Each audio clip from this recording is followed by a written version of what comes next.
si la gente no sale a votar, pues tendremos siempre la posibilidad de los cabeza de vaca, de los Duarte, de todos los que criticamos continuamente, tanto ustedes en Sin Línea como nosotros acá en Sin Censura. Mira, tan es así que la gente tiene que decidir por qué país quiere.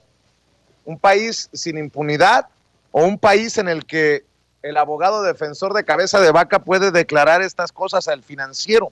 Fíjate lo que declara, por ejemplo, a Alonso Aguilar Sincer. No lo pueden tocar. García Cabeza de Vaca mantiene fuero y así lo asegura el abogado defensor. Alonso Aguilar Sincer explicó que el mandatario estatal de Tamaulipas mantiene la protección si el Congreso de Tamaulipas no lo remueve. Alonso Aguilar Sincer, defensor de José Francisco García Cabeza de Vaca, afirmó hoy que el político mantiene su fuero como gobernador, por lo que la Fiscalía General de la República se encuentra impedida para judicializar cualquier carpeta de investigación en su contra. El abogado penalista dijo a El Financiero que en el expediente no hay notificación alguna a las autoridades mexicanas de parte del gobierno de Estados Unidos sobre investigaciones relacionadas con grupos del crimen organizado u otros delitos. Dame tu reflexión como parte de esto de lo que nos estabas hablando, Rodrigo Guillot.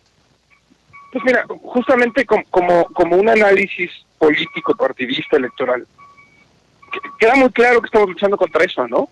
Una muy buena parte del Poder Judicial está francamente en contra de nuestro movimiento. El Tribunal Electoral es un ejemplo claro, pero además están los medios de comunicación, están muchos empresarios muy poderosos, muy molestos porque perdieron sus privilegios, están empresarios, grupos de poder internacionales, hablábamos de las agencias, etcétera, etcétera. Entonces, siempre cuando tomas el poder del Estado, que no es todo el poder, lo más importante siempre en una lucha política es la revolución de las conciencias.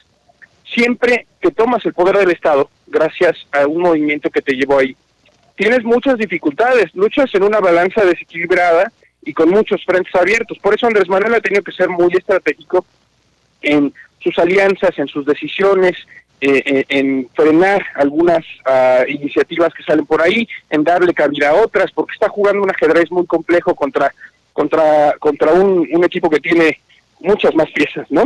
Y eso es lo preocupante.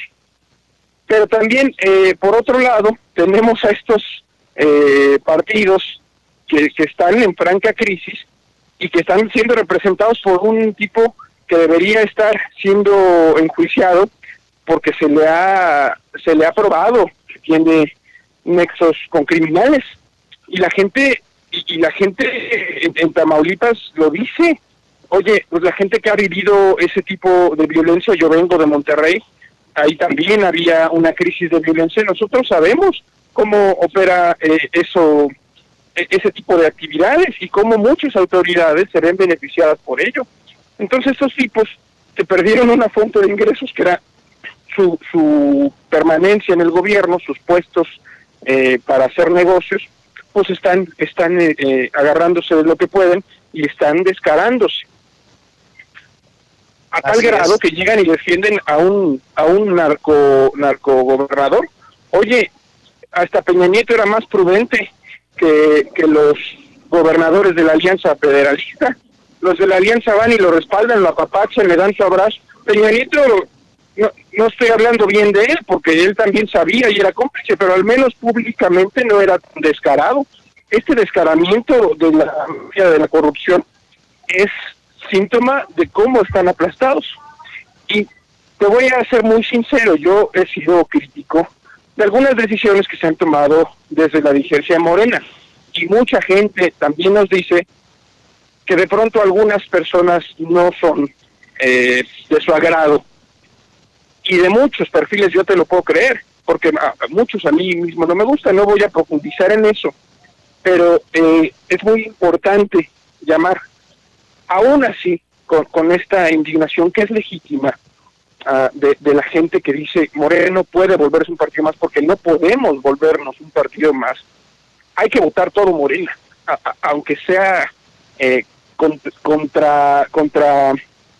contra nuestro sentir más emocional, porque si lo pensamos fríamente, el único espacio de esperanza en el sistema de partidos de México es Morena.